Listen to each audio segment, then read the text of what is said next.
जय माता दी प्यारे साथियों, बहुत बहुत स्वागत आप सभी का। और सभी प्यारे साथियों को नवरात्रा, दुर्गाष्टमी, रामनवमी और दशहरे की बहुत सारी शुभकामनाएं।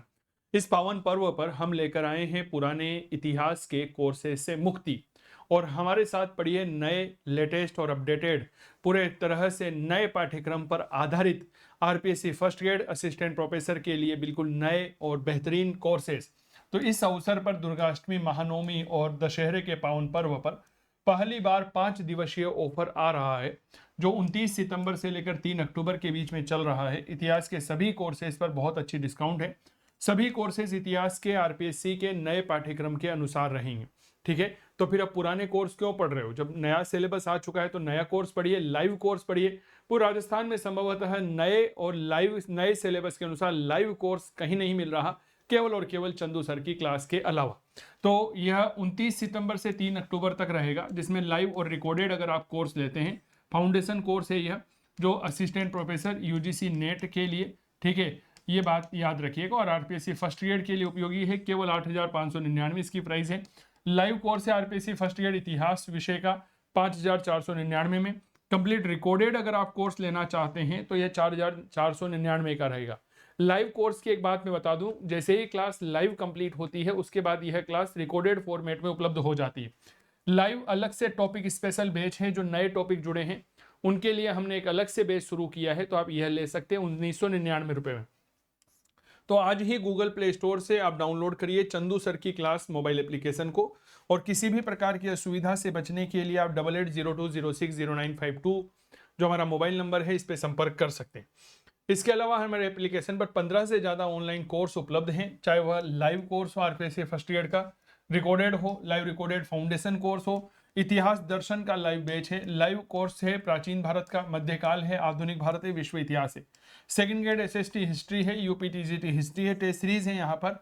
और मेरे दोस्त नोट्स आपको पीडीएफ और हार्ड कॉपी में यहाँ पर मिलने वाले। तो देरी किस बात की, गूगल प्ले स्टोर से आज ही डाउनलोड करिए चंदू सर की क्लास मोबाइल एप्लीकेशन, और करिए अपने सपनों को साकार, और लीजिए इस महा बचत ऑफर का लाभ, ताकि पुराने कोर्सेज से मुक्ति प्राप्त करके आप नए कोर्स पढ़ सकें और इतिहास विषय में बदलते हुए परीक्षा पद्धति के आधार पर तैयारी कर सके और अपनी सफलता को सुनिश्चित कर सके। बहुत बहुत धन्यवाद, बने रहिए हमारे साथ, और गूगल प्ले स्टोर से आज ही डाउनलोड करिए चंदू सर की क्लास मोबाइल एप्लीकेशन। धन्यवाद। चलिए, नमस्कार जी, स्वागत, सत्कार, अभिनंदन, राम राम, जय श्री कृष्ण, राधे राधे। कैसे हैं आप सभी? बहुत बढ़िया, स्वस्थ मस्त तंदुरुस्त। आ जाइए, जुड़ जाइए, और हम परिचर्चा करते हैं हमारे अगले महत्वपूर्ण अध्याय धार्मिक पुनरुत्थान में बौद्ध धर्म के बारे में। थोड़ी सी क्लास लेने में विलंब हुआ, इसके लिए क्षमा प्रार्थी हूँ, क्योंकि भोजन करने चला गया था। ठीक है, समय हो चुका था। चलिए शुरू करते हैं कुछ महत्वपूर्ण बातें हमारे बौद्ध धर्म को लेकर के। एक टॉपिक हेडिंग डालिएगा।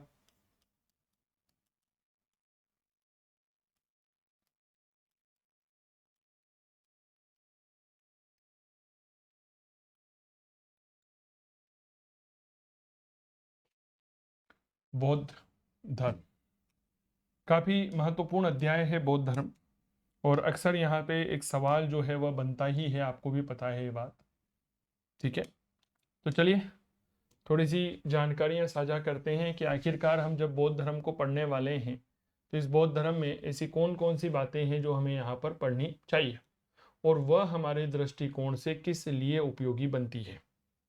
ठीक है, सभी का स्वागत, सभी को नमस्कार, प्रणाम। ठीक है, चलिए सबसे पहले अगर मैं बात करना चाहूँ तो यहाँ पर आप देखिएगा, बौद्ध धर्म पहला बिंदु। बौद्ध धर्म में संस्थापक संस्थापक कौन हुए हैं? गौतम बुद्ध। ठीक है, गौतम बुद्ध को पढ़ेंगे तो कुछ शब्दावली हमें यहां पर पढ़नी चाहिए। कुछ शब्दावली, जैसे महाभिनिष्क्रमण, पहला शब्द लिखिएगा।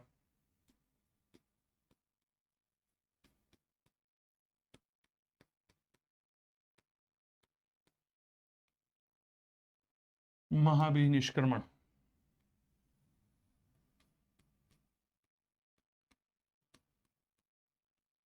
यानी कि गृह त्याग की घटना।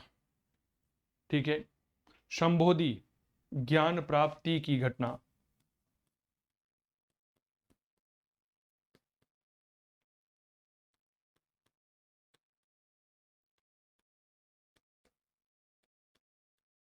ज्ञान प्राप्ति की घटना। धर्म चक्र प्रवर्तन।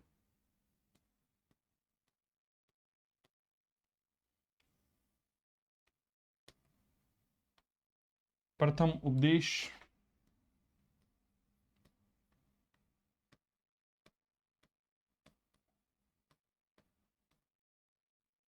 प्रथम उपदेश। महापरिनिर्वाण यानी कि निर्वाण या मोक्ष।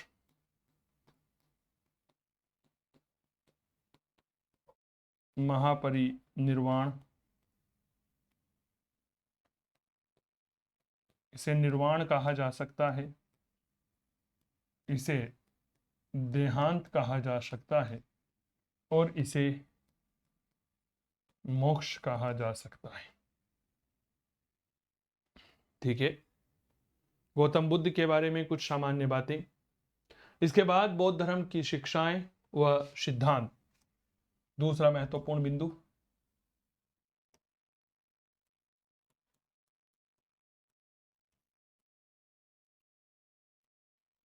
बौद्ध धर्म की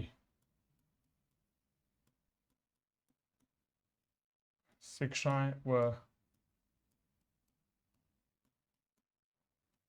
सिद्धांत।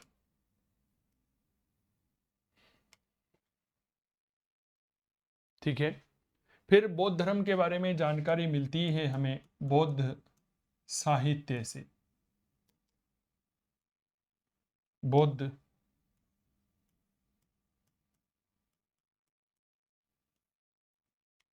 साहित्य, बुद्धिज्म लिटरेचर या बौद्ध लिटरेचर।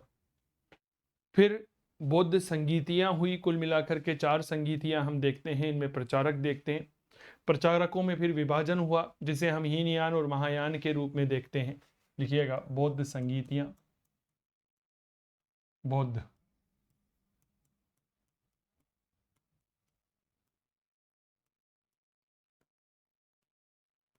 प्रचारक,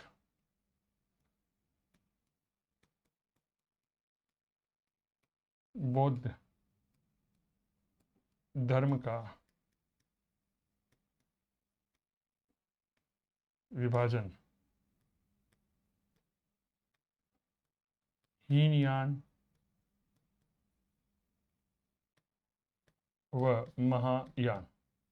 अच्छा, ऐसे ये लिखवाते हैं, इससे आपका कंसेप्ट क्लियर होता है या नहीं होता? एक बार मुझे बताओ ना, ऐसे आपका कंसेप्ट क्लियर होता है या नहीं होता? होता है ना। इसके बाद हम पढ़ेंगे बौद्ध धर्म का संरक्षण, कि किस किस राजा ने बौद्ध धर्म का संरक्षण किया, और इनके विस्तार के बारे में पढ़ेंगे कि आखिरकार बौद्ध धर्म जो है वह कहाँ कहाँ फैला। कुछ रोचक तथ्य व शब्दावली की बात करेंगे। कुछ रोचक तथ्य व शब्दावली।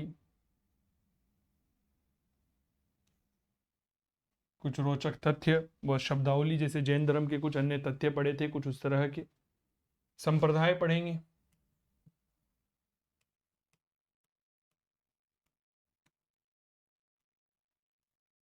वह संप्रदाय का संस्थापक कौन था। जैसे वज्रयान शाखा के बारे में हम आपको बताएंगे, चक्रयान जो शाखा है उसके बारे में बताएंगे, संस्थापक और इसके कुछ दार्शनिक जैसे नागार्जुन हो गए, इस तरह के। और फिर हम अंतिम बात जो आपके बीच में लेकर आएंगे, जैन धर्म और बौद्ध धर्म में अंतर, जैन धर्म व बौद्ध धर्म में अंतर, और फिर एक और बड़ी चर्चा, बौद्ध धर्म के पतन के कारण, भारत से बौद्ध धर्म के पतन के कारण, भारत में बौद्ध धर्म के पतन के कारण। लिख लो। अरे क्या ये बात क्लियर हो गई क्या कि हाँ हमें यह सब चीजें पढ़नी है, हमें ये सब चीजें क्या करनी है, पढ़नी है।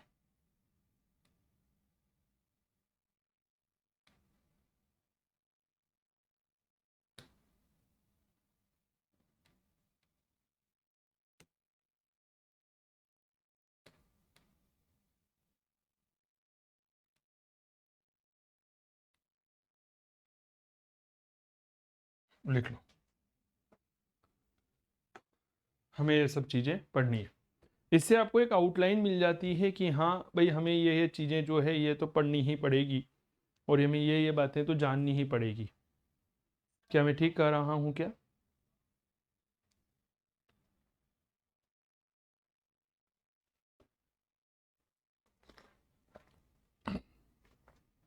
बिल्कुल सिंपल सी और साधारण सी भाषा में समझिए। बौद्ध धर्म संस्थापक गौतम बुद्ध, कुछ शब्दावली है जैसे महाभिनिष्क्रमण, संबोधि, धर्मचक्र परिवर्तन, महापरिनिर्वाण। बौद्ध धर्म की शिक्षाएं सिद्धांत है, बौद्ध साहित्य है, बौद्ध संगीतियां हैं, इनका प्रचारक है। बौद्ध धर्म का विभाजन दो भागों में, हीनयान और महायान। संरक्षण और रोचक तथ्य, ठीक है, संरक्षण और विस्तार, रोचक तथ्य, शब्दावली। संप्रदाय संस्थापक दार्शनिक, जैन धर्म बौद्ध धर्म में अंतर, भारत में बौद्ध धर्म के पतन के कारण। क्लियर? चलिए सबसे पहले हम बात करते हैं हमारे गौतम बुद्ध के बारे में। क्लियर? क्या है गौतम बुद्ध का योगदान, किस तरह से गौतम बुद्ध हमारे जीवन में महत्वपूर्ण भूमिका का निर्वहन करते हैं, उन सब बातों में आपके लिए हाजिर और चीजें बताते हैं। चलिए सबसे पहले हम जिनकी बात करने वाले हैं डेट इज गौतम बुद्ध। आज जगह जगह गौतम बुद्ध की परिचर्चा होती है। गौतम बुद्ध एक राजकुमार थे, राजा बनने वाले थे, लेकिन राजा बनते उसके पहले ही उन्होंने राजपाट त्याग दिया और राजपाट त्याग करके जो है वह बौद्ध धर्म को अपना लिया। ये देखिए सर, गौतम बुद्ध का एक अद्भुत छवि आप सबके समक्ष। ये क्या है, यह कौन है? यह गौतम बुद्ध है। ठीक है, गौतम बुद्ध के चित्र को बहुत अच्छे से देखिएगा, वो इस तरह से ही तो बैठे हुए हैं। इनका राइट हैंड कौन सा होगा? ये होगा, और लेफ्ट ये होगा।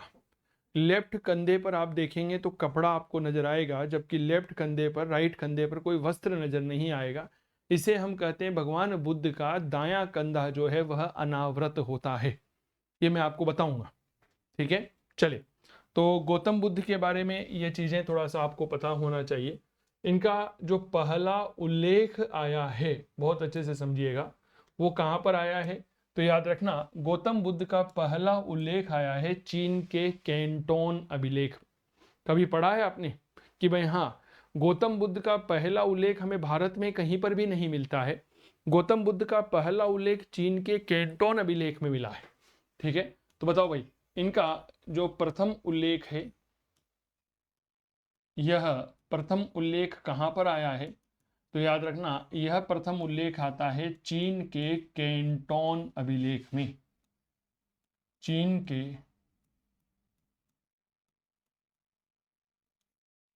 कैंटोन अभिलेख में, ये चीन में हमें एक कैंटोन अभिलेख प्राप्त हुआ है। मैं दावे के साथ कह सकता हूं आपको आज के पहले ये बात कभी नहीं पता होगी। गौतम बुद्ध का पहला उल्लेख चीन के कैंटोन अभिलेख में आया है। अब साहब ये कैंटोन अभिलेख है, एक बार आप देखिए, ये जो आपके सामने एक अभिलेख नजर आ रहा है ना, इट्स कॉल्ड कैंटोन अभिलेख। ये कौन सा अभिलेख है? यह कैंटोन अभिलेख है। बताओ भाई कहाँ से प्राप्त हुआ है?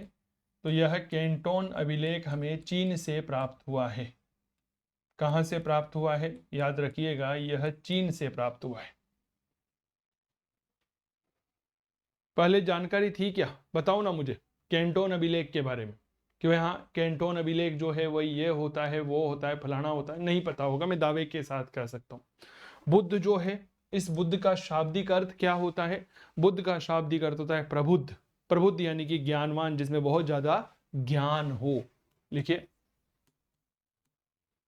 बुद्ध का शाब्दिक अर्थ। बताओ भाई, बुद्ध का शाब्दिक अर्थ क्या होता है? तो हमने कहा कि बुद्ध का शाब्दिक अर्थ प्रबुद्ध होता है। बुद्ध का शाब्दिक अर्थ जो है वह ज्ञानवान होता है। क्या होता है? प्रबुद्ध होता है या ज्ञानवान होता है। स्वागत है रुचि आपका। ठीक है, चलिए भगवान बुद्ध के अन्य नाम, एक एक शब्द को पढ़ो। भाई साहब, आप एक विषय की एक किताब पढ़ लोगे? क्या मैं ठीक कह रहा हूं क्या? मुझे बताओ। आप एक विषय की एक किताब पढ़ सकते हो। मैं पर्टिकुलर एक टॉपिक के लिए 10 किताब पढ़ करके आपको पढ़ाता हूं। आपको लगता है सर बहुत आसान है इतिहास पढ़ाना। मेरे दोस्त, पहले मैं खुद नोट्स बनाता हूं, आपको नजर आ रहे होंगे। नोट्स को अपडेट करता हूं और अपडेट करने के बाद में जो है ना वह आपको पढ़ाता हूं। ये देखो, ये नोट्स है, ये नोट्स को कुछ अपडेट किया है, मैं आपको दिखाता हूं। ये देखिए अपडेट है ना, पेन से लिख रहा है ना निशान। ये देखिए ये नोट्स है, कंप्लीट रूप से इन्हें अपडेट करते हैं और अपडेट करने के बाद जो है फिर आपको पढ़ाते हैं। ये देखिए सर, आपको लगता है कि चीजें बहुत आसान है। नहीं मेरे दोस्त, चीजें जितनी आसान दिखती है ना उतनी आसान होती नहीं है। क्या ये बात क्लियर हो गई क्या? चीजें जितनी आसान होती है उतनी आसान दिखती नहीं है। लिखिएगा बुद्ध के अन्य नाम। बुद्ध के अन्य नाम।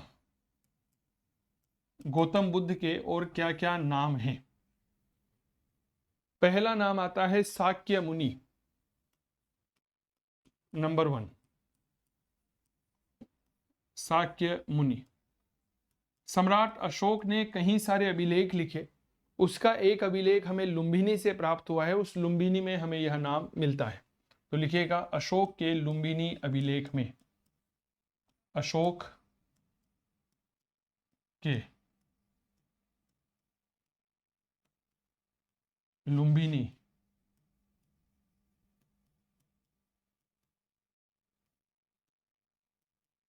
अभिलेख में पहला नाम शाक्य मुनि। ठीक है, शाक्य मुनि लिख लेना, प्रश्न आएगा। दूसरा होता है मैत्रेय। मैत्रेय वह बुद्ध होते हैं जो भविष्य में अवतार लेने वाले हैं। नंबर 2 मैत्रेय, भविष्य के बुद्ध, मैत्रेय। अच्छा, आपने कभी भगवान बुद्ध का एक नाम सुना है, देश बल? एक देश के बराबर अकेले व्यक्ति में बल, देश बल। ये भगवान बुद्ध का एक नाम है, देश बल। नहीं सुना होगा। इनको महावेद भी कहा जाता है, महावेद।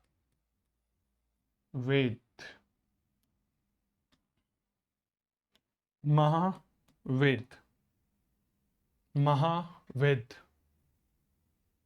तथागत, तथागत का अर्थ होता है सत्य है ज्ञान जिनका, यानी कि केवल और केवल जिस व्यक्ति को सत्य का ज्ञान होता है। लिखिए तथागत, तथागत,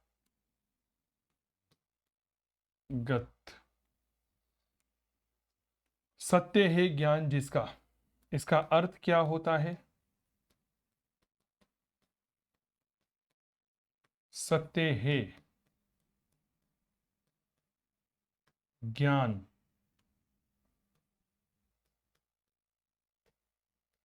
जिनका, यानी कि जिस व्यक्ति ने केवल और केवल सत्य का ही ज्ञान लिया हो। ठीक है, एक बहुत बड़े विचारक हुए हैं अर्नोल्ड, ठीक है, बाय अर्नोल्ड। उन्होंने बुद्ध को एशिया का प्रकाश पुंज कहा है। लिखिएगा number 6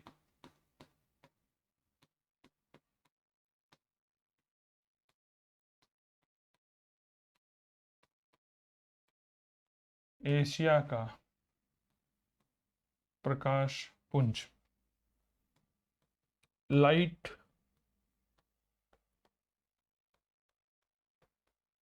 of Asia by Arnold, Arnold. Asia का प्रकाश पुंज, लाइट ऑफ एशिया। ये प्रश्न एक बार शायद RS प्री में पूछा गया था। इसके अलावा यह प्रश्न मध्य प्रदेश के कॉलेज लेक्चर एग्जाम में भी पूछा जा चुका है। लाइट ऑफ एशिया जो है वह किसे कहा जाता है? लाइट ऑफ एशिया किसे कहा जाता है? लाइट ऑफ एशिया किसे कहा जाता है?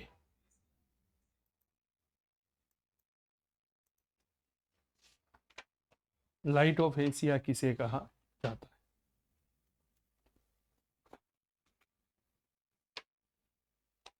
ठीक है, चलिए बुद्ध का परिचय देख लेते हैं।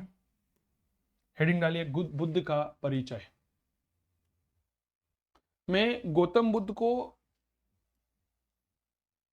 GB लिख लूं क्या? हाँ या ना, बताओ भाई। मैं गौतम बुद्ध को GB लिख लूं क्या?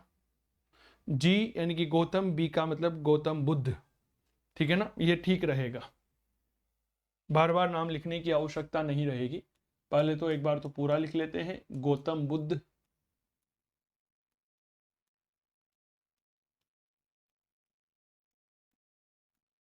का परिचय। एक बायोडाटा तैयार करते हैं कि आखिरकार गौतम बुद्ध जो है वह कौन थे। Who was the Gautam Buddha? Please start a biography regarding the Gautam Buddha. ठीक है, चलिए सबसे पहले बात करते हैं इनके जन्म को लेकर के। 563 ईसा पूर्व में नेपाल की तराई एक जगह होती है, ठीक है। नेपाल की तराई में कपिल वस्तु एक जगह है जिसे हम आधुनिक तिलोरा कोट कहते हैं। वहां पर एक जगह आती है लुम्बिनी गांव, जिसे रुम्बिन देई कहा जाता है। वहां पर शाक्य कुल के क्षत्रिय परिवार में जन्म हुआ। जन्म 563 ईसा पूर्व में नेपाल की तराई में, नेपाल की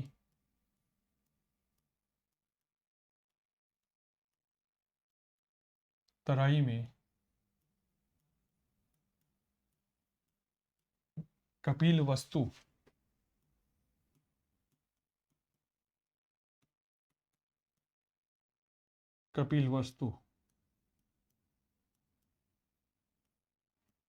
वर्तमान नाम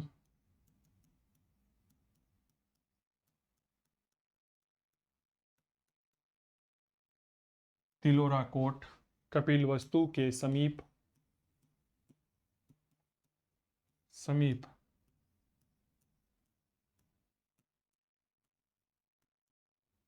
लुम्बिनी, वर्तमान नाम रुम्बिन देई,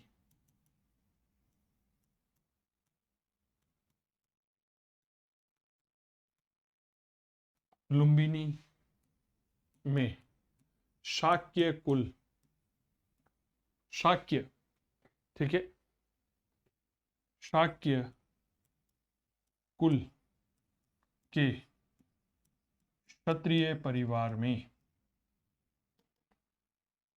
शाक्य कुल के क्षत्रिय परिवार में। यह है सर वह जगह। कभी आपने देखा है क्या? सच बताना, मुझे झूठ मत बोलना बस। सर ये वो पवित्र जगह है लुम्बिनी जहां पर गौतम बुद्ध का जन्म हुआ था। अब यहाँ पर नेपाल सरकार ने एक महल बना दिया है और इसी महल में जो है भगवान बुद्ध का जन्म हुआ था, ऐसा माना जाता है। यहाँ पर पास में जो स्तंभ बना हुआ है, कहा जाता है यह वह ऐतिहासिक जगह है जो भगवान बुद्ध के जीवन से जुड़ी हुई है।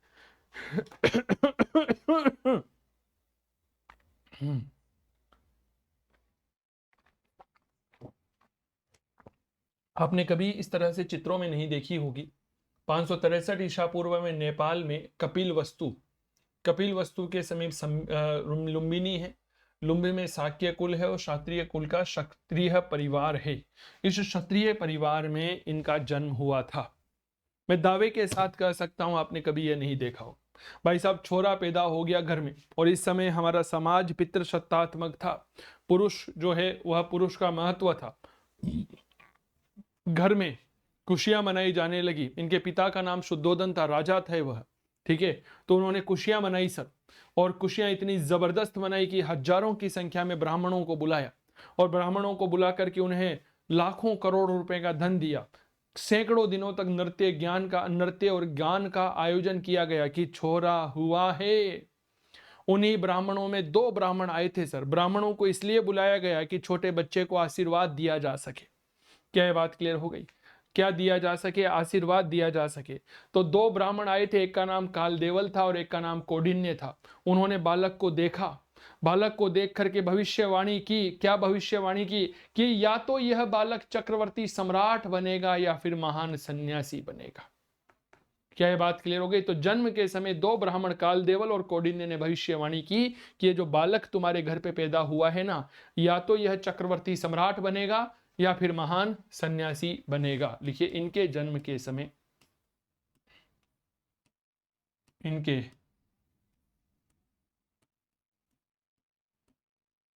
जन्म के समय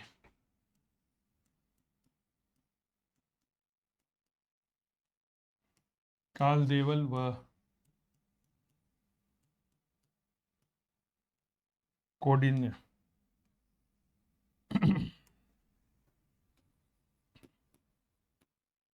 नामक 2 ब्राह्मणों ने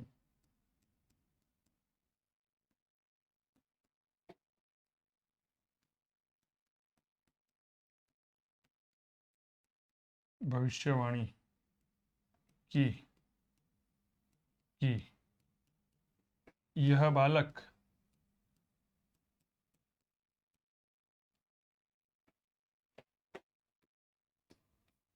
या तो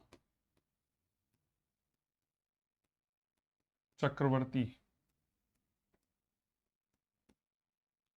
सम्राट बनेगा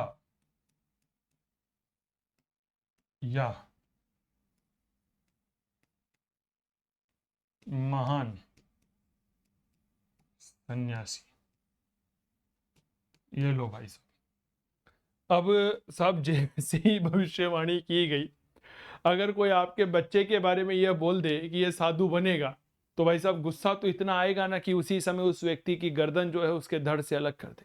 लेकिन शुद्धोधन ऐसा नहीं कर सकते थे जो इनके पिता थे, क्योंकि उन्होंने साधुओं को घर पर बुलाया था उनका आशीर्वाद बच्चे को देने के लिए। बच्चे को उसकी जो है मेरे दोस्त परिवारजन हाथ में लेकर के, गोदी में लेकर के साधु संतों का आशीर्वाद दिला रहे थे। हालांकि एक दुर्घटना घटित हो गई थी कि बुद्ध के जन्म के 7 दिन बाद ही इनकी माता महामाया का देहांत हो गया था। क्या ये बात क्लियर हो गई क्या? लेकिन हाँ, 2 ब्राह्मणों कालदेवल और कौंडिन्य ने भविष्यवाणी की कि या तो यह चक्रवर्ती सम्राट बनेगा या फिर महान सन्यासी बनेगा, समय बताएगा। अब इस बात से इनके पिता शुद्धोधन भाई साहब तनाव में आ गए। पिता का नाम क्या था? शुद्धोधन था। अभी तो आप केवल और केवल ये लिख लो, मैं आपको एक कहानी बताऊंगा थोड़ी देर पहले, तब आपको, थोड़ी देर बाद तब आपको पता चलेगा। शुद्धोधन, इनकी माता महामाया, यह कौशल की राजकुमारी थी।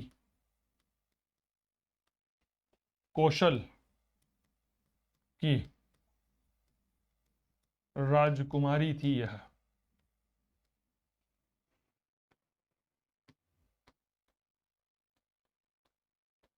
बुद्ध के जन्म के 7 दिन जो है, 7वें दिन इनका देहांत हो गया था। बुद्ध के जन्म के 7वें दिन देहांत। अब माता छोड़कर चली गई तो प्रश्न ये आया कि पालन कौन करेगा? तो पालन करता, इनकी एक मौसी थी, नाम था प्रजापति गौतमी। मौसी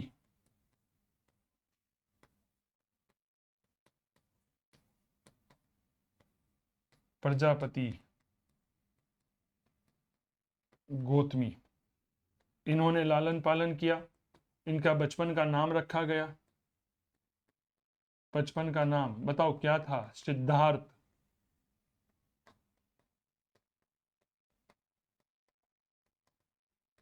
सिद्धार्थ था। अब मेरे दोस्त, इसके पिता शुद्धोधन राजा थे सर, वो छोटे मोटे व्यक्ति थोड़ी थे।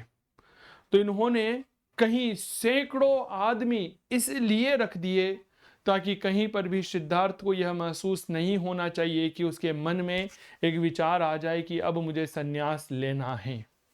क्योंकि दो ब्राह्मण काल, देवल और कौंडिन्य ने भविष्यवाणी की थी कि या तो यह बालक महान सन्यासी बनेगा या फिर चक्रवर्ती सम्राट बनेगा। सम्राट बनेगा चलेगा, लेकिन अगर सन्यासी बन गया तो नहीं चलेगा। इसीलिए शुद्धोधन ने सैकड़ों आदमी सिद्धार्थ की निगरानी के लिए रख दिए।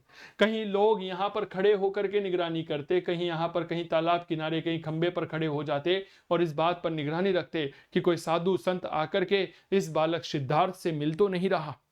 जब ये सिद्धार्थ गुरुकुल में शिक्षा लेने गया तो इसके पीछे कई सारे विद्यार्थी छोड़ दिए।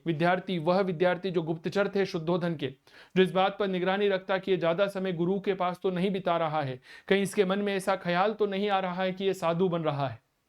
धीरे धीरे शुद्धार्थ जो है यह बड़े होने लगे। इनका गोत्र गौतम था। कौन से गोत्री थे यह याद रखिएगा इनका। जय माता दी प्यारे साथियों, बहुत बहुत स्वागत आप सभी का। और सभी प्यारे साथियों को नवरात्रा, दुर्गाष्टमी, रामनवमी और दशहरे की बहुत सारी शुभकामनाएं। इस पावन पर्व पर हम लेकर आए हैं पुराने इतिहास के कोर्सेज से मुक्ति। और हमारे साथ पढ़िए नए, लेटेस्ट और अपडेटेड, पूरे तरह से नए पाठ्यक्रम पर आधारित RPSC first grade assistant professor के लिए बिल्कुल नए और बेहतरीन कोर्सेज। तो इस अवसर पर दुर्गाष्टमी, महानवमी और दशहरे के पावन पर्व पर पहली बार 5 दिवसीय ऑफर आ रहा है, जो 29 सितंबर से लेकर 3 अक्टूबर के बीच में चल रहा है। इतिहास के सभी कोर्सेज पर बहुत अच्छी डिस्काउंट है। सभी कोर्सेज इतिहास के आरपीएससी के नए पाठ्यक्रम के अनुसार रहेंगे। ठीक है, तो फिर अब पुराने कोर्स क्यों पढ़ रहे हो? जब नया सिलेबस आ चुका है तो नया कोर्स पढ़िए, लाइव कोर्स पढ़िए। पूरे राजस्थान में संभवतः नए और नए सिलेबस के अनुसार लाइव कोर्स कहीं नहीं मिल रहा, केवल और केवल चंदू सर की क्लास के अलावा। तो यह 29 सितंबर से 3 अक्टूबर तक रहेगा, जिसमें लाइव और रिकॉर्डेड अगर आप कोर्स लेते हैं, फाउंडेशन कोर्स है यह, जो असिस्टेंट प्रोफेसर यूजीसी नेट के लिए, ठीक है, ये बात याद रखिएगा। और आरपीएससी फर्स्ट ग्रेड के लिए उपयोगी है, केवल 8,599 इसकी प्राइस है। लाइव कोर्स है आरपीएससी फर्स्ट ग्रेड इतिहास विषय का 5,499 में। कंप्लीट रिकॉर्डेड अगर आप कोर्स लेना चाहते हैं तो यह 4,499 का रहेगा। लाइव कोर्स की एक बात मैं बता दूं, जैसे ही क्लास लाइव कंप्लीट होती है उसके बाद यह क्लास रिकॉर्डेड फॉर्मेट में उपलब्ध हो जाती है। लाइव अलग से टॉपिक स्पेशल बैच है, जो नए टॉपिक जुड़े हैं उनके लिए हमने एक अलग से बैच शुरू किया है, तो आप यह ले सकते हैं 1999 रुपए में। तो आज ही गूगल प्ले स्टोर से आप डाउनलोड करिए चंदू सर की क्लास मोबाइल एप्लीकेशन को। और किसी भी प्रकार की असुविधा से बचने के लिए आप 8802060952 जो हमारा मोबाइल नंबर है, इस पर संपर्क कर सकते हैं। इसके अलावा हमारे एप्लीकेशन पर 15 से ज़्यादा ऑनलाइन कोर्स उपलब्ध हैं, चाहे वह लाइव कोर्स हो आरपीएससी फर्स्ट ईयर का, रिकॉर्डेड हो, लाइव रिकॉर्डेड फाउंडेशन कोर्स हो, इतिहास दर्शन का लाइव बैच है, लाइव कोर्स है प्राचीन भारत का, मध्यकाल है, आधुनिक भारत है, विश्व इतिहास है, सेकंड ग्रेड एसएसटी हिस्ट्री है, यूपीटीजीटी हिस्ट्री है, टेस्ट सीरीज है यहाँ पर। और मेरे दोस्त नोट्स आपको पीडीएफ और हार्ड कॉपी में यहाँ पर मिलने वाले। तो देरी किस बात की, गूगल प्ले स्टोर से आज ही डाउनलोड करिए चंदू सर की क्लास मोबाइल एप्लीकेशन और करिए अपने सपनों को साकार और लीजिए इस महा बचत ऑफर का लाभ, ताकि पुराने कोर्सेज से मुक्ति प्राप्त करके आप नए कोर्स पढ़ सकें और इतिहास विषय में बदलते हुए परीक्षा पद्धति के आधार पर तैयारी कर सके और अपनी सफलता को सुनिश्चित कर सके। बहुत बहुत धन्यवाद, बने रहिए हमारे साथ और गूगल प्ले स्टोर से आज ही डाउनलोड करिए चंदू सर की क्लास मोबाइल एप्लीकेशन। धन्यवाद। जो गोत्र था यह गौतम कुल में पैदा हुए थे, इसीलिए इनका नाम रखा गौतम। इसीलिए जब बड़े हो रहे थे इनके पीछे कई सारे लोग निगरानी कर रहे, तो कहते ना जासूस, प्राइवेट डिटेक्टिव लगा दिए गए वैसा। 16 साल की उम्र हुई, इनके विवाह की तैयारी शुद्धोधन ने कर ली कि भाई साहब ब्याह करवा दो। ब्याह करवाई, लुगाई आई, और जैसे ही पत्नी आएगी तो फिर बस कोई टेंशन नहीं है, फिर दूसरे की तरफ देखेगा भी नहीं।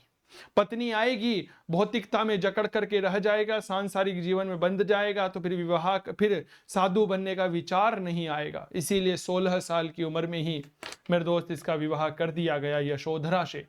यशोधरा कोलीय गणराज्य की राजकुमारी थी। विवाह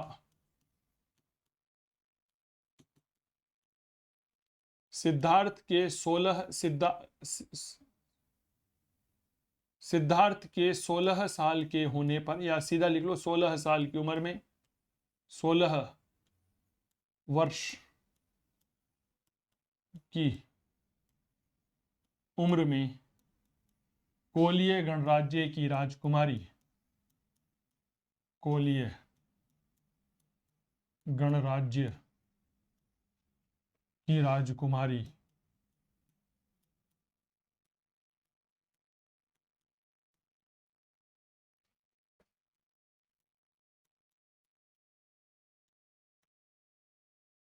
यशोधरा से। ये लो भाई साहब, इसके कुछ दूसरे नाम भी हमें मिलते हैं, यशोधरा के कुछ नाम। जैसे एक नाम आता है बिंबा, एक नाम आता है गोपा,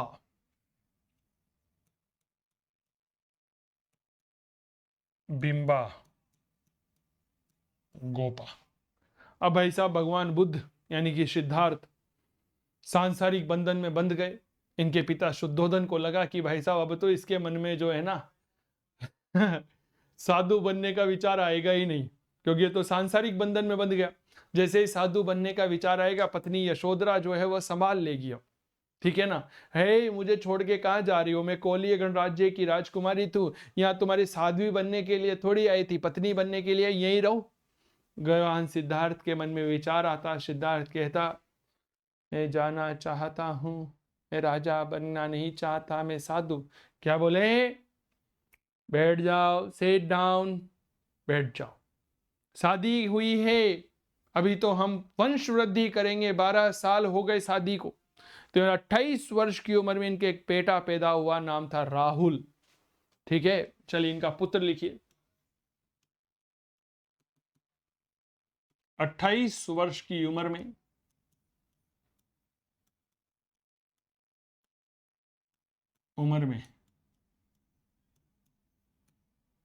राहुल।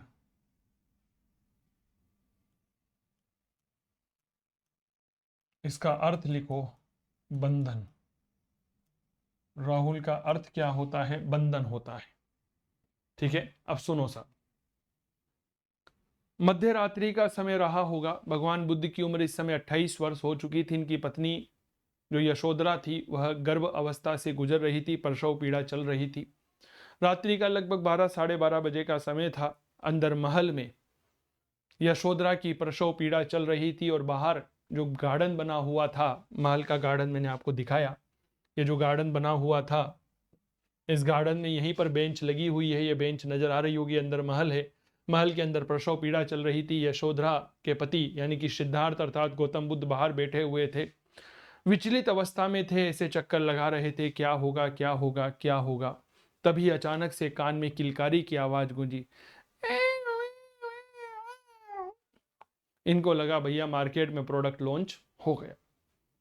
अचानक से कुछ दासियां भाग करके आई, बधाई हो प्रभु, बधाई हो राजकुमार, बधाई हो, छोटे राजकुमार आ गए हैं। क्या छोटे राजकुमार आ गए हैं, मैं कुछ समझा नहीं, स्पष्टीकरण दो। दासियों ने कहा, अरे राजकुमार बधाई हो, बधाई हो, छोटे राजकुमार अर्थात आपके पुत्र रत्न ने जन्म लिया है।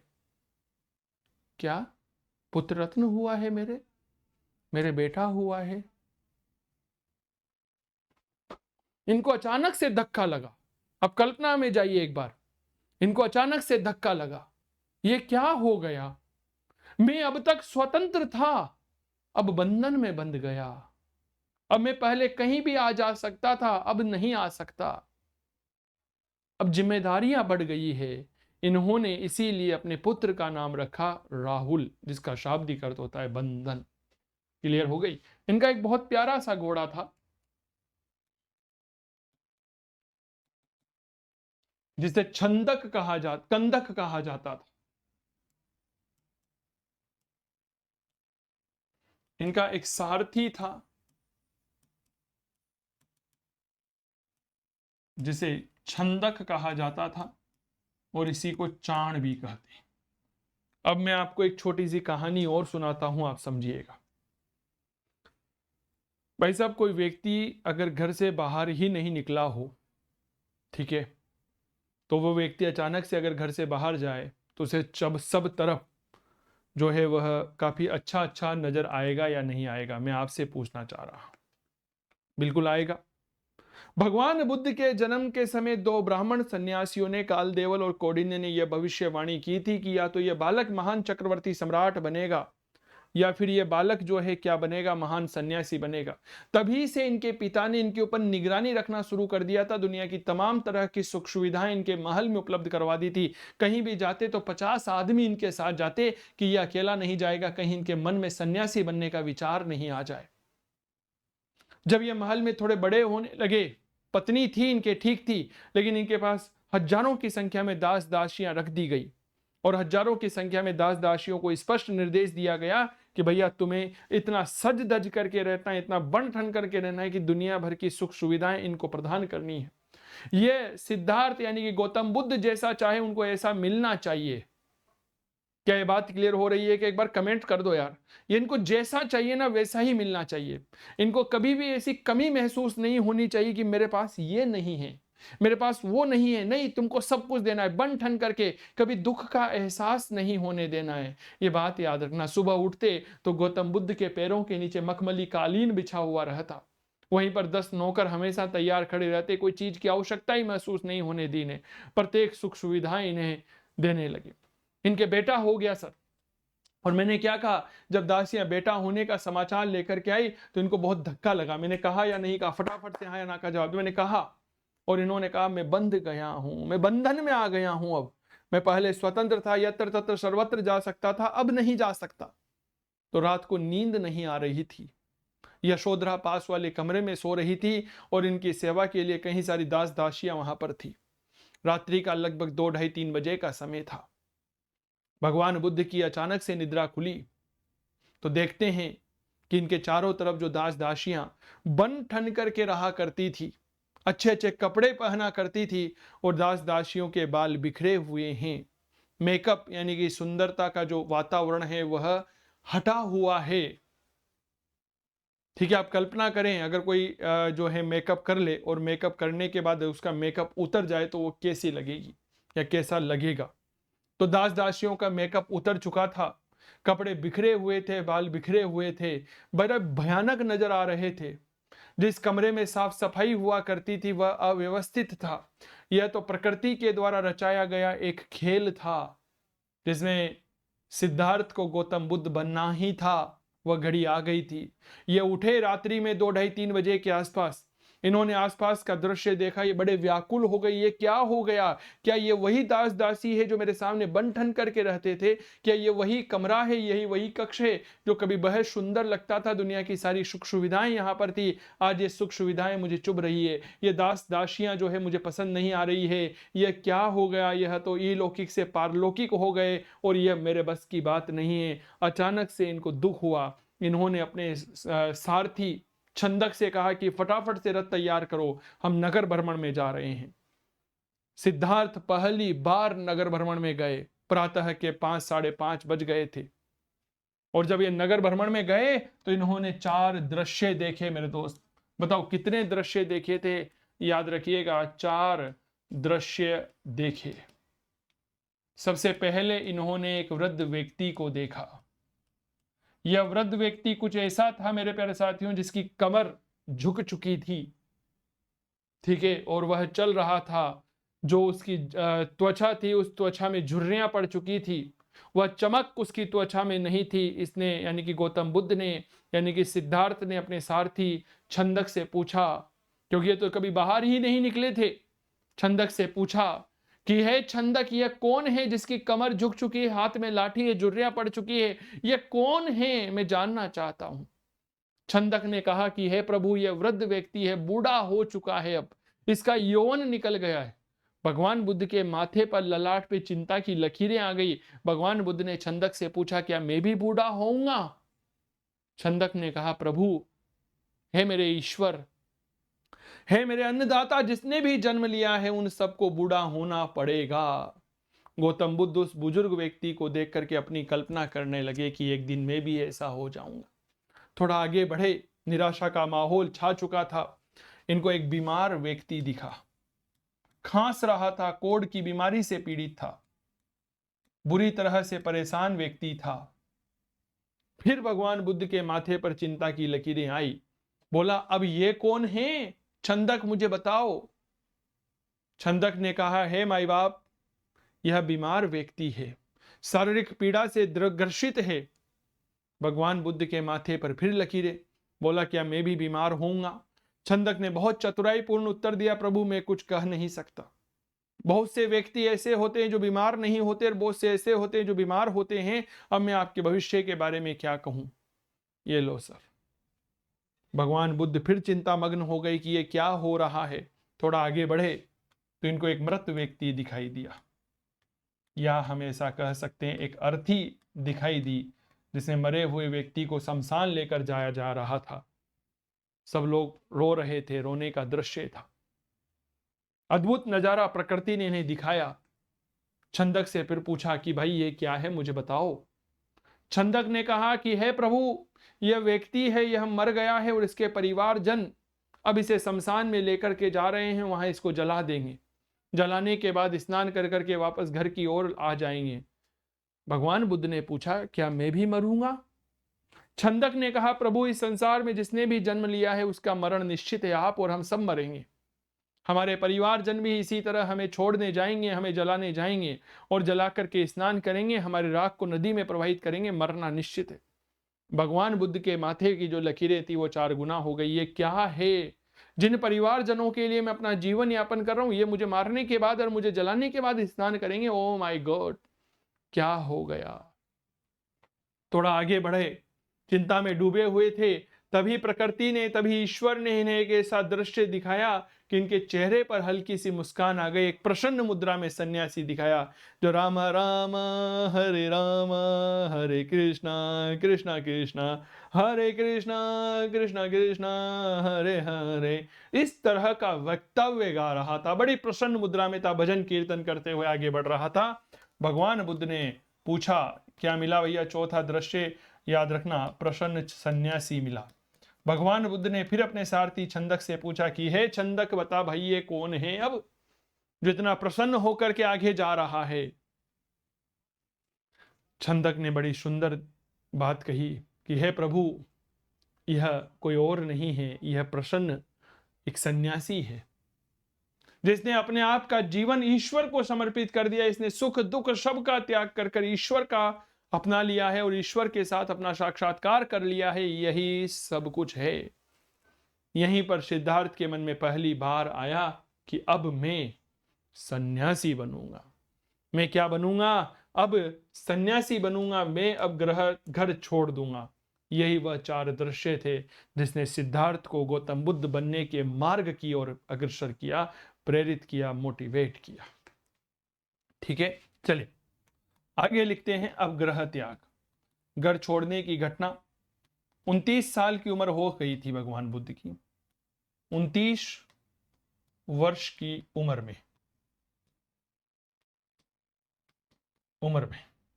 29 साल की उम्र में सांसारिक दुखों से द्रवित होकर के बोला, मुझे संसार में नहीं रहना यार, जिधर देखो उधर ही दुख है। I don't want to live here. मैं छोड़ना चाहता हूं इस सांसारिक दुखों को। तो 29 साल की उम्र में सांसारिक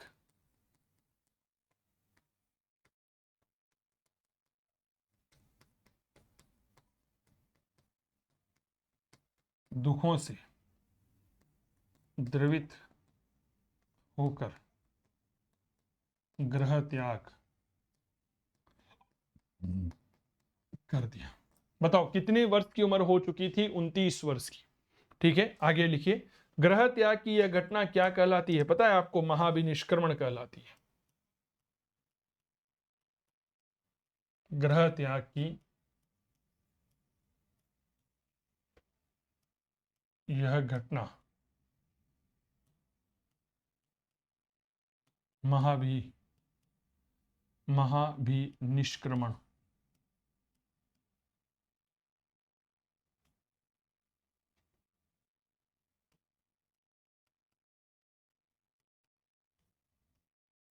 कहलाती है। घर छोड़ दिया सर। अब स्वाभाविक बात है, हर घटना का हर कोई ना कोई अर्थ होता है। तो इसी प्रकार महाविनिष्क्रमण का भी एक अर्थ, महान सत्य के लिए विहार करना, यानी कि छोड़ देना, यानी कि प्रयाण करना। लिखिए,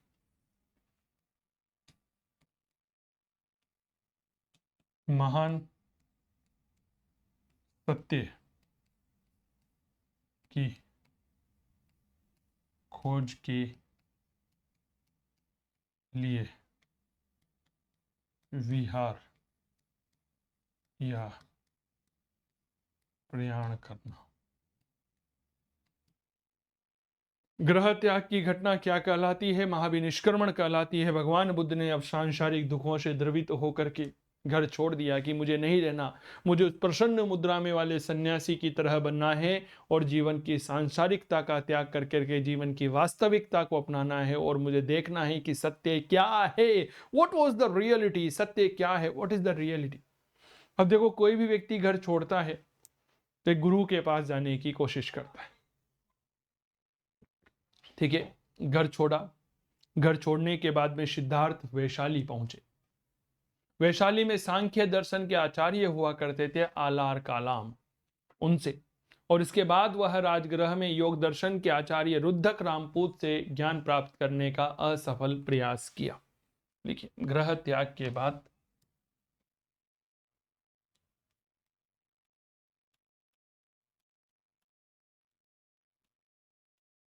ग्रह त्याग के बाद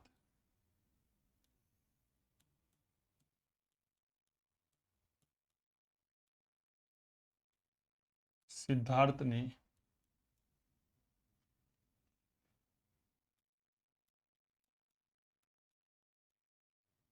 वैशाली में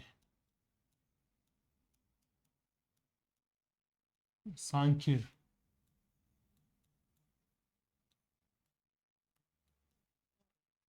दर्शन के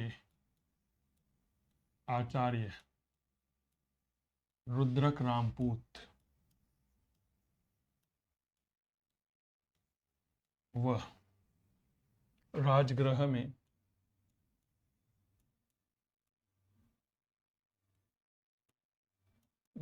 योग दर्शन के आचार्य, सॉरी यहां पर आलार कालाम आएगा, आलार कालाम। वह ये आलार कालाम जो है ना, ये सांख्य दर्शन के आचार्य थे। वैशाली में सांख्य दर्शन के आचार्य आलार कलाम से वह राजगृह में योग दर्शन के आचार्य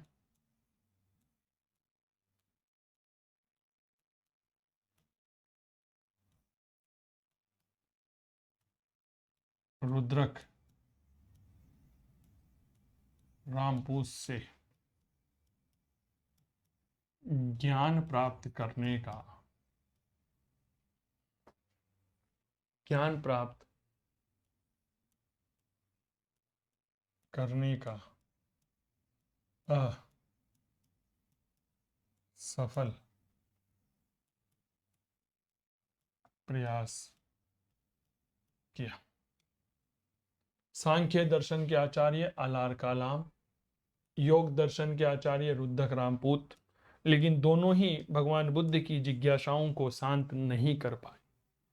ठीक है भाई, जब तक जिज्ञासाएं शांत नहीं होती है ना, तब तक ज्ञान प्राप्त किया जाए यह संभव भी नहीं है। आज आप मेरे पास पढ़ रहे हैं और मैं आपकी जिज्ञासाओं को शांत नहीं करूंगा तो फिर क्लास लेने का कोई औचित्य नहीं बनता। अंततः सिद्धार्थ जो है वह 35 वर्ष की उम्र में बिहार के गया के समीप उरुवेला नामक स्थान पर पहुंचे। वहां पर एक पीपल का वृक्ष था।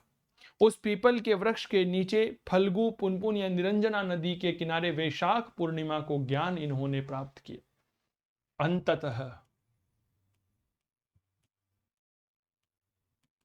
अंततः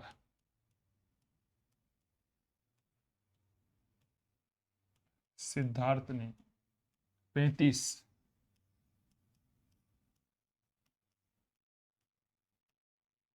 वर्ष की उम्र में वर्तमान बिहार के गया में, वर्तमान बिहार के गया, इसको बोध गया भी कहते हैं, बोध गया, गया में, बोध गया में, बिहार के गया में, गया के निकट, गया के निकट, गया के निकट उरुवेला नामक स्थान पर, स्थान का नाम क्या है? उरुवेला। ठीक है, उरु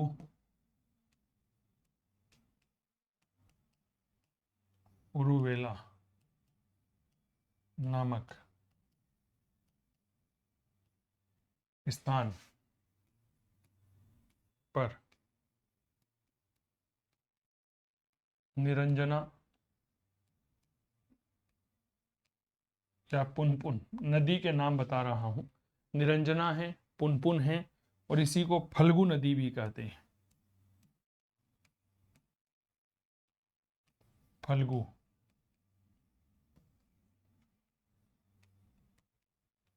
नदी के किनारे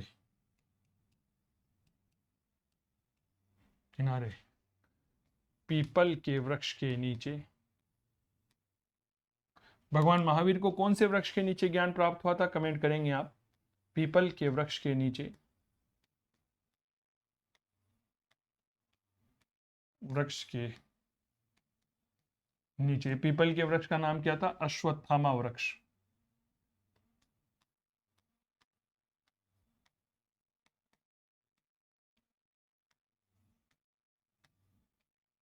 पीपल के वृक्ष के नीचे वैशाख पूर्णिमा को, वैशाख पूर्णिमा को ज्ञान प्राप्त हुआ, प्राप्त हुआ। ज्ञान प्राप्ति की जो यह घटना है इसे संबोधि कहते हैं। ज्ञान प्राप्ति की यह घटना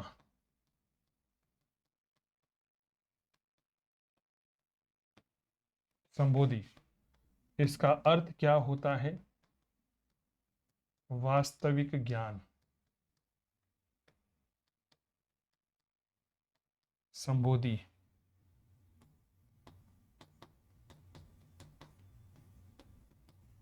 कहलाती है। बताओ भाई साहब, उम्र 35 वर्ष, कहां पर, बोध गया में, उरुवेला नामक स्थान था, नदी का नाम पूछ ले तो निरंजना, पुनपुन या फल्गु नदी है, पीपल का एक वृक्ष है जिसे अश्वत्थामा कहते हैं, और वैशाख पूर्णिमा है।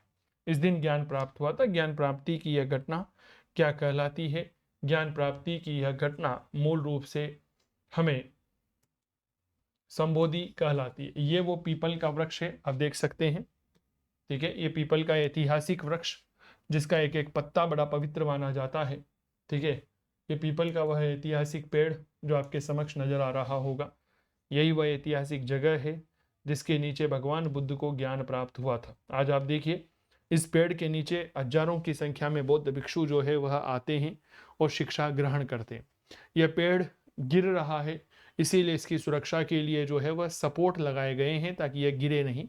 पेड़ की सुरक्षा के लिए इसके चारों तरफ सुरक्षा दीवार बनाई गई है, आप देख सकते हैं, और यही वह ऐतिहासिक पेड़ है जिसके नीचे भगवान बुद्ध को ज्ञान प्राप्त हुआ था। क्या ये बात क्लियर हो गई? चलिए अब अपने हिसाब से एक नक्शा, जैसा कि मैंने जैन धर्म में भी आप लोगों के लिए बनाया था, तो उसको बना लेते हैं, थोड़ा सा चीजें क्लियर करते हैं। देखिएगा, जगह कौन सी है, बिहार है भैया, ठीक है। अच्छा, बिहार में कौन सी जगह है, गया। गया में भी कौन सी जगह है, उरुवेला। अरे क्या ये बात क्लियर हो गई, उरुवेला, पर्टिकुलर जगह का नाम उरुवेला है। आप यहाँ पर जाएंगे तो इस तरह से एक नदी बह रही है। अरे बताओ क्या बह रही है सर, यहाँ पर एक सरिता बह रही है, एक नदी बह रही है, इस तरह से एक नदी जा रही है, जस्ट मंदिर के पीछे ही है, ठीक है। इस नदी को ही क्या कहते हैं, निरंजना नदी कहते हैं, निरंजना नदी कहते हैं। इसी नदी को पुनपुन नदी भी कहते हैं। बताओ क्या कहते हैं, पुनपुन नदी भी कहते हैं, और इसी को फल्गु नदी भी कहते हैं, ठीक है। यहीं पर भगवान बुद्ध को ज्ञान प्राप्त हुआ। कैसे हुआ समझिएगा, एक बड़ा सारा वृक्ष था यहाँ पर, और यह वृक्ष बहुत बड़ा है, इसे क्या कहते हैं, यह पीपल का पेड़ है। बताओ कौन सा पेड़ है, पीपल वृक्ष है, और इस पीपल वृक्ष का नाम क्या था, तो मेरे दोस्त अश्वत्थामा था। इस पीपल के वृक्ष के नीचे ये बैठे हुए हैं हमारे गौतम बुद्ध। कौन बैठे हुए हैं, ये गौतम बुद्ध बैठे हुए हैं, ठीक है। यानी कि सिद्धार्थ बैठे हुए हैं और इन सिद्धार्थ को क्या प्राप्त हुआ था? ज्ञान प्राप्त हुआ। बताओ क्या प्राप्त हुआ? ज्ञान। और ज्ञान प्राप्ति की घटना क्या कहलाती है? यह संबोधि कहलाती। अच्छा, तिथि कब की थी? तिथि थी वैशाख पूर्णिमा। अरे बताओ कौन सी तिथि थी? तो मेरे दोस्त याद रखिएगा, यह वैशाख पूर्णिमा की ऐतिहासिक तिथि थी। बताओ जिंदगी में कभी भूल पाओगे क्या? मैं आपसे पूछ रहा हूं, हाँ या ना का जवाब दो। जिंदगी में कभी भूल पाओगे क्या? हाँ, साल या बरगद के पेड़ के नीचे उन्होंने महावीर स्वामी को ज्ञान की प्राप्ति हुई थी। बिल्कुल ठीक कर रहे हैं। जैसे ही ज्ञान मिला भगवान बुद्ध को, अब ऐसा व्यक्ति जैसे ही थोड़ा बहुत ज्ञान ले लेता है ना, तो उसके जीवन का एक ही उद्देश्य होता है कि जो लिया है उसको ढोड़ दो, यानी कि जो ज्ञान लिया है इसको देना शुरू करो। ज्ञान प्राप्ति के बाद सिद्धार्थ महात्मा बुद्ध कहलाए और महात्मा बुद्ध ने गया में ही तपस्सु और भल्लिक नाम के दो बंजारों को पकड़ा और पकड़ करके उन्हें अपना शिष्य बनाया। सिद्धार्थ को ज्ञान मिला और ज्ञान प्राप्ति के बाद यह क्या कहलाए? यह कहलाए गौतम बुद्ध। ठीक है, चलिए तो अब एक लाइन लिखिए, ज्ञान प्राप्ति के बाद।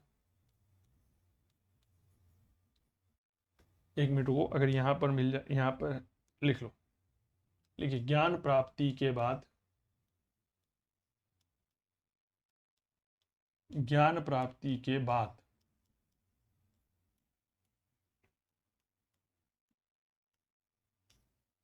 सिद्धार्थ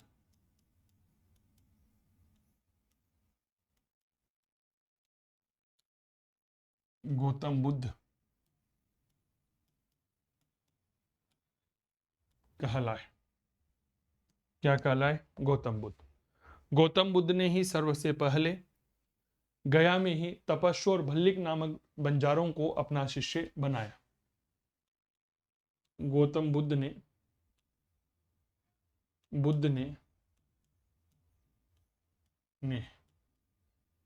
ने गया में ही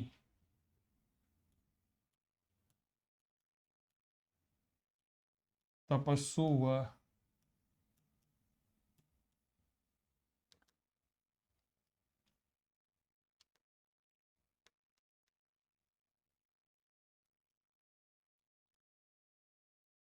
भल्लिक नामक दो बंजारों को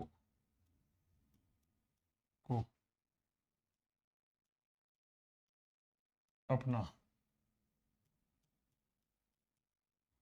शिष्य बनाया।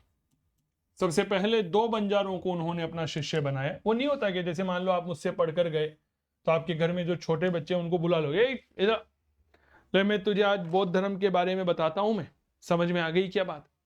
तो मेरे प्यारे साथियों, तो आप उसे बौद्ध धर्म का ज्ञान देने लगोगे। तो ऐसा ही काम गौतम बुद्ध ने किया। गौतम बुद्ध ने तपस्सु और भल्लिक को पकड़ा और पकड़ करके ज्ञान देने की कोशिश की। अब ये ज्ञान पाली भाषा में दे रहे थे, ये बेचारे समझते नहीं थे। उस समय की लोकप्रिय भाषा जो सॉरी ये संस्कृत भाषा में ज्ञान दे रहे थे, तो तपस्सु और बंगार जो भल्लिक नाम के दो बंजारे थे उस भाषा को समझ नहीं पाए। तो फिर इन्होंने देवी की आराधना की। देवी प्रकट हुए, बोला जी बालक ये गलत काम कर रहे हो, देखो तुम संस्कृत में क्यों ज्ञान दे रहे हो, लोक मान्यता की भाषा जो पाली है उसमें उपदेश दो ना। तो फिर इन्होंने अपना पहला जो उपदेश है वह पाली भाषा में सारनाथ में जाकर के दिया। क्या ये बात क्लियर हो गई क्या? हाँ या ना का जवाब दीजिए। बताओ, सारनाथ में इन्होंने अपना पहला उपदेश दिया था। अभी हमने वैशाख पूर्णिमा की बात करी। वैशाख पूर्णिमा हमारे बौद्ध धर्म में बेहद महत्वपूर्ण मानी जाती है। क्यों मानी जाती है? वैशाख पूर्णिमा, देखो वैशाख पूर्णिमा जो है वह इसलिए महत्वपूर्ण मानी जाती है, वैशाख पूर्णिमा को ही भगवान बुद्ध जो है इनका जन्म हुआ, इनको ज्ञान प्राप्ति हुई और इनका महापरिनिर्वाण हुआ था। इसी को बुद्ध पूर्णिमा भी कहते हैं, आपको पता है। बुद्ध पूर्णिमा भी वैशाख पूर्णिमा को ही कहा जाता है। और इसी दिन बुद्ध का जन्म हुआ, इसी दिन बुद्ध को ज्ञान प्राप्ति हुई, वह महापरिनिर्वाण भी इसी दिन हुआ। महापरिनिर्वाण हुआ, यानी कि एक ही तिथि को जो है वह 3 कार्य बौद्ध धर्म में संपादित किए गए, इसीलिए हम वैशाख पूर्णिमा को बुद्ध पूर्णिमा भी कहते हैं। क्या ये बात क्लियर हो गई? तो चलिए अभी इस क्लास को यहीं रोकते हैं, वरना बहुत सारी लंबी बातें हो जाएगी, क्योंकि मैं प्रथम उपदेश में जाऊंगा तो सारनाथ में पहला उपदेश दिया, सारनाथ में ही इन्होंने बौद्ध संघ की भी स्थापना की थी। सारनाथ के बाद जो है यह मेरे दोस्त कहाँ चले गए? वाराणसी में चले गए। वाराणसी से वापस, जो वाराणसी में भिक्षु संघ की स्थापना करते हैं, वाराणसी से वापस सारनाथ आए और सारनाथ में आकर के इन्होंने पहला वर्षा काल व्यतीत किया था। फिर ये श्रावस्ती जाते हैं जहाँ पर सर्वाधिक समय तक उपदेश देने का काम करते हैं। ठीक है, तो एक परिचर्चा लंबी करेंगे जो कल सुबह आपकी क्लास रहेगी, तो तब तक आप लोग पढ़ते रहिए। और क्या क्या पढ़ा एक बार फटाफट से, क्योंकि रिवीजन कर लेते हैं। गौतम बुद्ध के बारे में ये सब चीजें हमें पढ़नी है जो हमारी परीक्षा में आता है। पहला उल्लेख चीन के कैंटोन अभिलेख में है। बुद्ध का शाब्दिक अर्थ प्रबुद्ध या ज्ञानवान है। कुछ अन्य नाम मैंने आपको बताए यहाँ पर। गौतम बुद्ध का एक परिचय मैंने दिया आपको।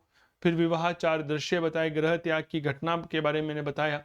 फिर ग्रह त्याग के बाद किस तरह से ज्ञान प्राप्ति की कोशिश की उसके बारे में मैंने आपको बताया। फिर वैशाख पूर्णिमा के बारे में 2-3 तथ्य मैंने आपको बताए। तो अभी आज की क्लास के लिए इतना ही रखते हैं, तब तक आप पढ़ते रहिए और करते रहिए इतिहास की बात चंदू जैन के साथ। बहुत बहुत धन्यवाद, बहुत बहुत स्वागत, नमस्कार।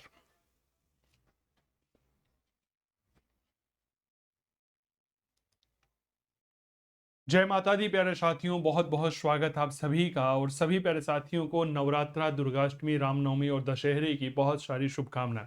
इस पावन पर्व पर हम लेकर आए हैं पुराने इतिहास के कोर्सेज से मुक्ति, और हमारे साथ पढ़िए नए, लेटेस्ट और अपडेटेड, पूरे तरह से नए पाठ्यक्रम पर आधारित RPSC first grade assistant professor के लिए बिल्कुल नए और बेहतरीन कोर्सेज।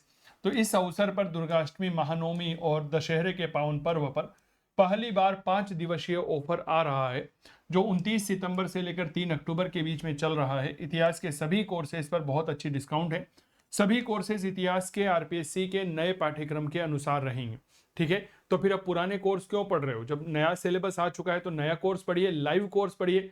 पूरे राजस्थान में संभवतः नए और लाइव, नए सिलेबस के अनुसार लाइव कोर्स कहीं नहीं मिल रहा, केवल और केवल चंदू सर की क्लास के अलावा। तो यह 29 सितंबर से 3 अक्टूबर तक रहेगा, जिसमें लाइव और रिकॉर्डेड अगर आप कोर्स लेते हैं, फाउंडेशन कोर्स है यह, जो असिस्टेंट प्रोफेसर यूजीसी नेट के लिए, ठीक है, ये बात याद रखिएगा। और आरपीएससी फर्स्ट ग्रेड के लिए उपयोगी है, केवल 8,599 इसकी प्राइस है। लाइव कोर्स है आरपीएससी फर्स्ट ग्रेड इतिहास विषय का 5,499 में। कंप्लीट रिकॉर्डेड अगर आप कोर्स लेना चाहते हैं तो यह 4,499 का रहेगा। लाइव कोर्स की एक बात मैं बता दूं, जैसे ही क्लास लाइव कंप्लीट होती है उसके बाद यह क्लास रिकॉर्डेड फॉर्मेट में उपलब्ध हो जाती है। लाइव अलग से टॉपिक स्पेशल बैच है, जो नए टॉपिक जुड़े हैं उनके लिए हमने एक अलग से बैच शुरू किया है, तो आप यह ले सकते हैं 1999 रुपए में। तो आज ही गूगल प्ले स्टोर से आप डाउनलोड करिए चंदू सर की क्लास मोबाइल एप्लीकेशन को, और किसी भी प्रकार की असुविधा से बचने के लिए आप 8802060952 जो हमारा मोबाइल नंबर है इस पर संपर्क कर सकते हैं। इसके अलावा हमारे एप्लीकेशन पर 15 से ज़्यादा ऑनलाइन कोर्स उपलब्ध हैं, चाहे वह लाइव कोर्स हो आरपीएससी फर्स्ट ईयर का, रिकॉर्डेड हो, लाइव रिकॉर्डेड फाउंडेशन कोर्स हो, इतिहास दर्शन का लाइव बैच है, लाइव कोर्स है प्राचीन भारत का, मध्यकाल है, आधुनिक भारत है, विश्व इतिहास है, सेकंड ग्रेड एसएसटी हिस्ट्री है, यूपीटीजीटी हिस्ट्री है, टेस्ट सीरीज है यहाँ पर, और मेरे दोस्त नोट्स आपको पीडीएफ और हार्ड कॉपी में यहाँ पर मिलने वाले। तो देरी किस बात की, गूगल प्ले स्टोर से आज ही डाउनलोड करिए चंदू सर की क्लास मोबाइल एप्लीकेशन और करिए अपने सपनों को साकार और लीजिए इस महा बचत ऑफर का लाभ, ताकि पुराने कोर्सेज से मुक्ति प्राप्त करके आप नए कोर्स पढ़ सकें और इतिहास विषय में बदलते हुए परीक्षा पद्धति के आधार पर तैयारी कर सके और अपनी सफलता को सुनिश्चित कर सके। बहुत बहुत धन्यवाद, बने रहिए हमारे साथ और गूगल प्ले स्टोर से आज ही डाउनलोड करिए चंदू सर की क्लास मोबाइल एप्लीकेशन। धन्यवाद।